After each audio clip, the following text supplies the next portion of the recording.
sommes le dimanche 26 octobre, il est près de minuit, et je voudrais vous parler de la psychanalyse, à la suite en fait d'un film que j'ai vu de Blake Edwards, qui est un remake du film de Truffaut, L'homme qui aimait les femmes. Et dans ce film américain, le personnage principal est en thérapie, en psychanalyse, ce qui n'est pas du tout le cas dans l'original français. Alors ce qui m'a frappé, tout à fait anecdotique ce que je raconte, ce qui m'a frappé, c'est,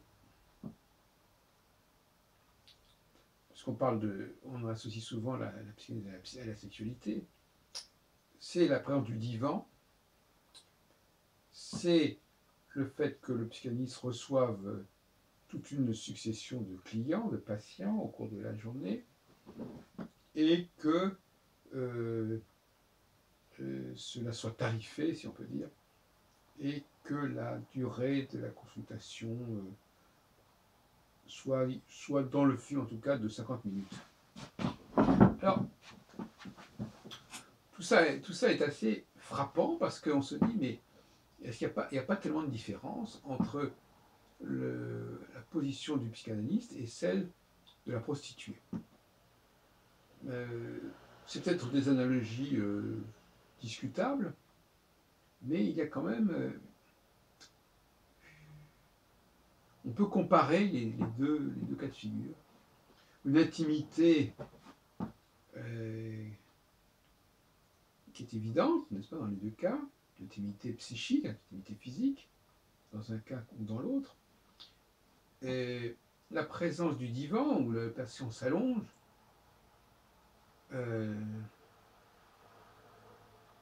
et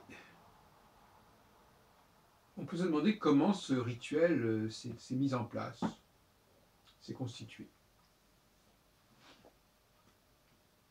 Cela dit, bon, ce qui me paraît important dans la psychanalyse, c'est sa dimension historique. C'est-à-dire que Freud avait une sorte de fantasme consistant à retrouver le passé, à reconstituer le passé, à deviner le passé, je dirais. Je ne sais pas si ça doit être recherché dans son histoire personnelle, mais il était convaincu que le présent ne s'expliquait que par le passé, et que le passé était tout entièrement, en quelque sorte, englobé dans le présent. Et donc, en travaillant avec la personne qu'on avait en face de soi, on pouvait remonter vers son passé. On sait au départ, il travaillait avec l'hypnose, ensuite il a travaillé avec les associations de mots.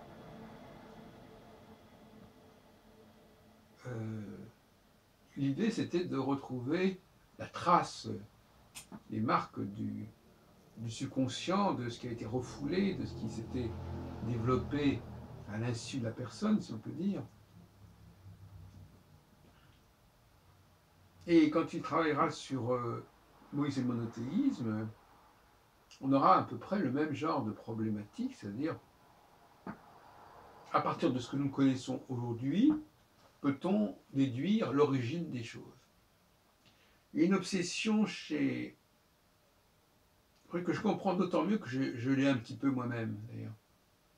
Cette espèce de fantasme des origines que l'on peut, par le raisonnement, par la logique, par l'analogie, reconstituer, restaurer. Il est convaincu, Freud, que c'est le problème justement de l'anamnèse, c'est-à-dire le souvenir de ce qui a été refoulé, de ce qui a été oublié en quelque sorte, ce qu'on a voulu ignorer, rejeter, eh bien, ça permettrait de comprendre les problèmes que la personne a en séance, en consultation, là, en Iketnak, ici et maintenant.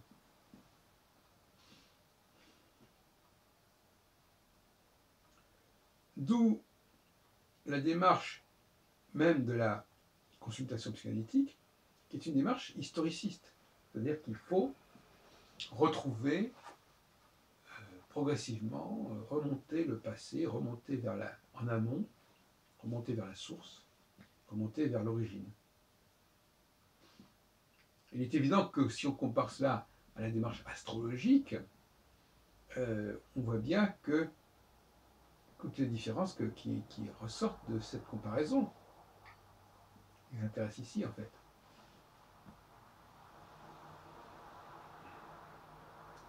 Par l'astrologie, on a accès directement, soi-disant, aux origines.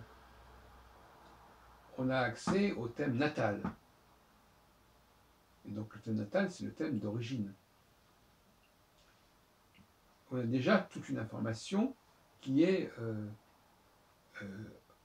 accumulée dans le thème natal avec les différentes configurations astrologiques, zodiacales, maisons, planètes, aspects, etc. Enfin, tout ça, c'est un kaléidoscope initial auquel l'astrologue aurait accès, alors que le psychanalyste, lui, que laborieusement, il reconstitue le passé à partir du présent, en travaillant à partir de la mémoire de la personne, pour remonter vers les années d'origine.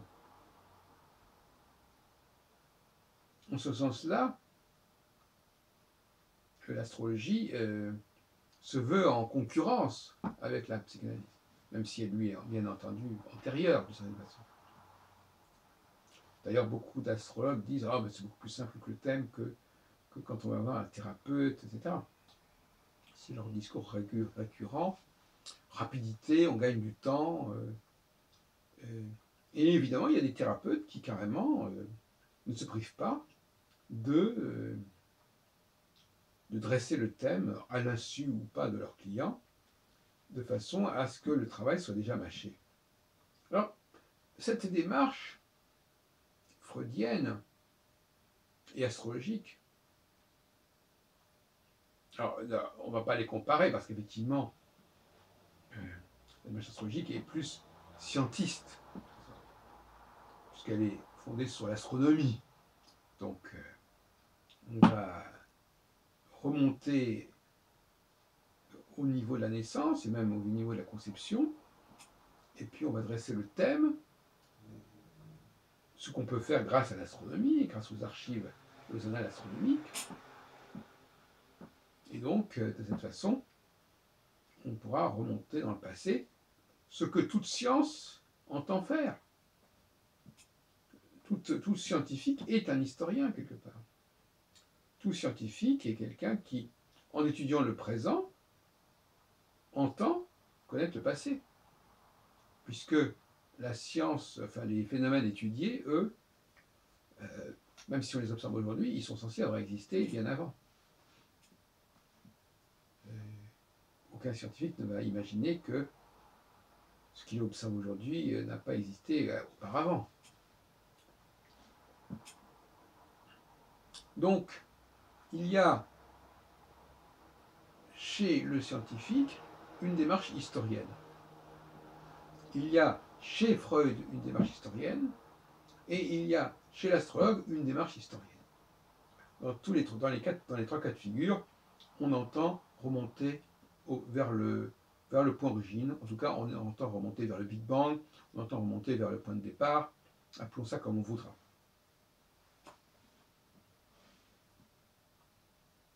La seule différence, c'est que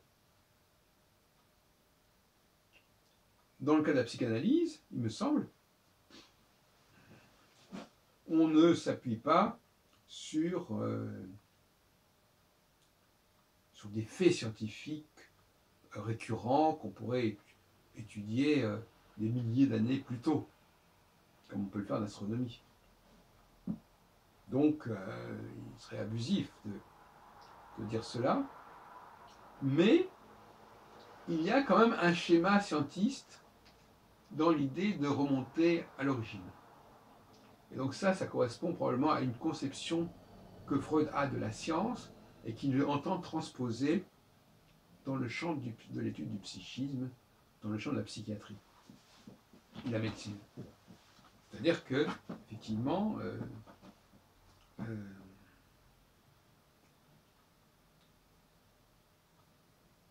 Freud a un projet, il me semble, je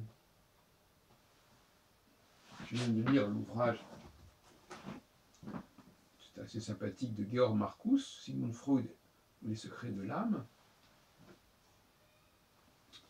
Freud a le projet de remonter le temps, restaurer ce qui a pu se perdre entre-temps, ce qui a pu s'oublier entre-temps. Maintenant, la question qui se pose à moi, et dont j'ai peut-être parlé précédemment, c'est: est-ce que c'est vraiment intéressant pour quelqu'un de remonter dans le temps? Alors, que cela soit intéressant pour le milieu scientifique, ça va de soi. Qu'un chercheur ait cette ambition, ça va de soi. Mais ce qui est remarquable avec Freud, c'est la vulgarisation de cette démarche. C'est-à-dire que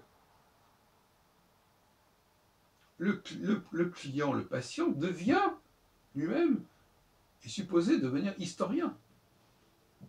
Il est supposé réécrire, retrouver, réinventer sa propre histoire. Inventer dans le sens initial aussi de trouver, d'inventer, de trouver, de découvrir. Et d'une certaine façon, il est un fait qu'il n'y a pas de preuve absolue.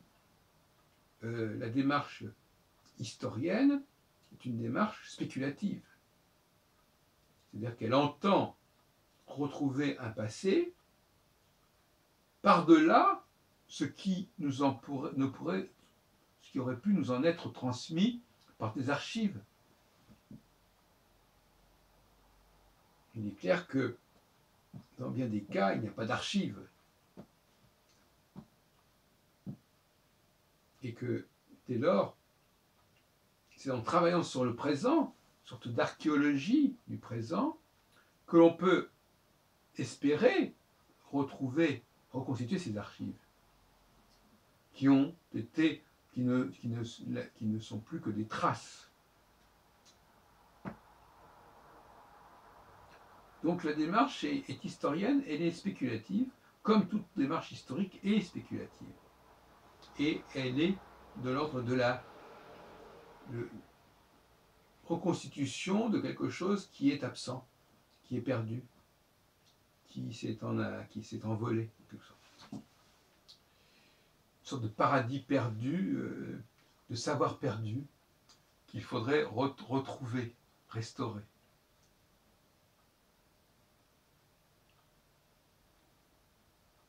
J'ai une certaine empathie pour cette démarche, c'est vrai.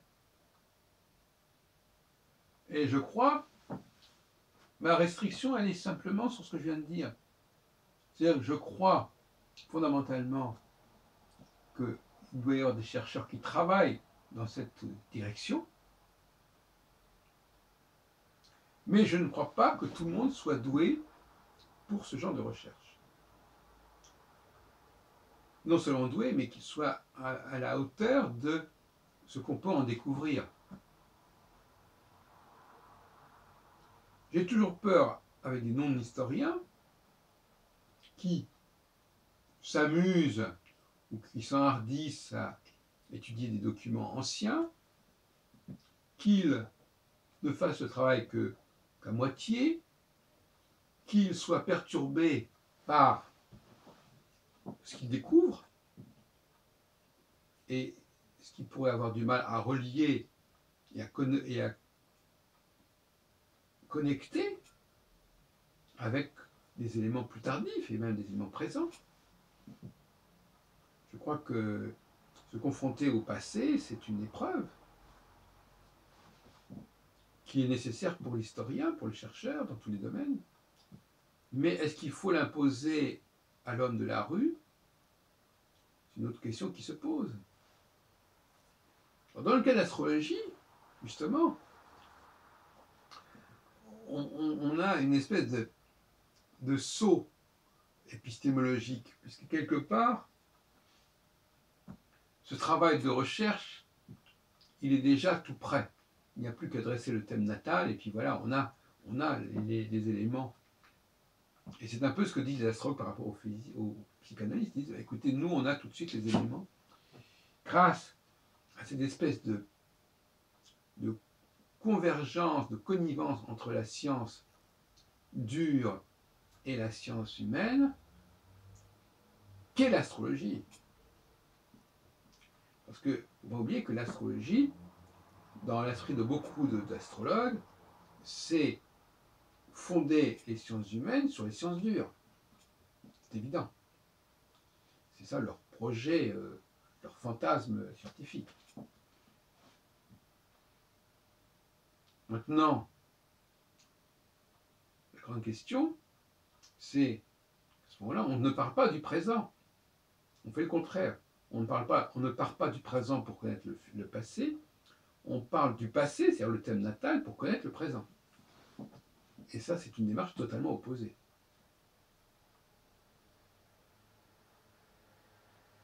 Et le risque qu'on prend avec l'astrologie, bien évidemment, c'est qu'on risque de plaquer, de projeter sur le présent un savoir qui est censé correspondre aux configurations astrales au moment de la naissance, au moment de la conception,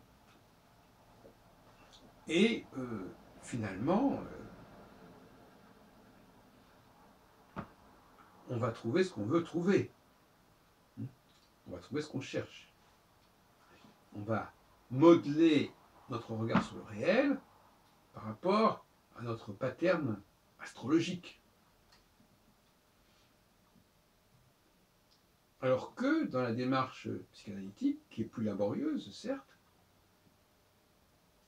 on va déterminer le passé en projetant le présent sur le passé, en projetant la mémoire que j'ai de ma vie et que je vais éventuellement retravailler sur le passé.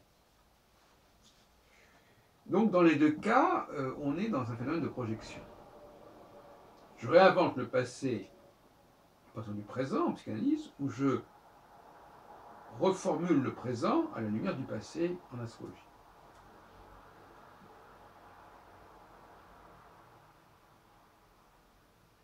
Qu'est-ce qu'on peut dire à ce sujet de plus? Moi, en ce qui me concerne mes recherches en astrologie, je dois reconnaître qu'il faut faire preuve d'humilité.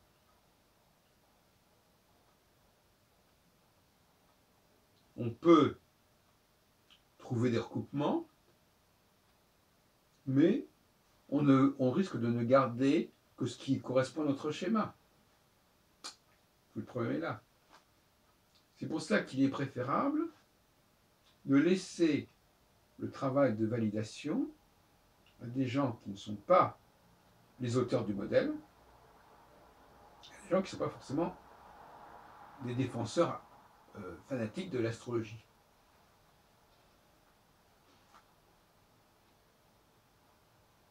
Alors, il y a une pratique qui ne... Bon, il y a en effet, bon, il faut dire les choses comme elles sont, et je terminerai là-dessus, il y a des astrologues qui pratiquent des systèmes collectivement. C'est-à-dire que beaucoup d'astrologues font à peu près la même chose en astrologie.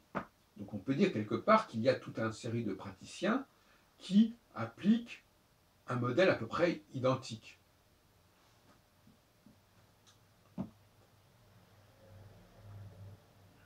Mais dans le cas des chercheurs, on n'a pas tout à fait cette configuration.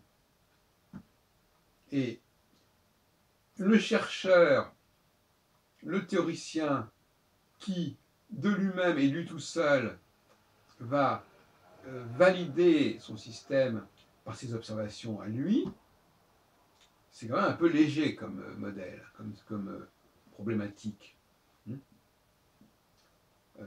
Moi, j'ai déjà dit dans plusieurs de mes travaux que un chercheur devait s'entourer d'un grand nombre de collaborateurs, d'un grand nombre de disciples, et que c'est comme cela qu'on va pouvoir valider. le chercheur qui est tout seul à valider son travail, c'est suspect.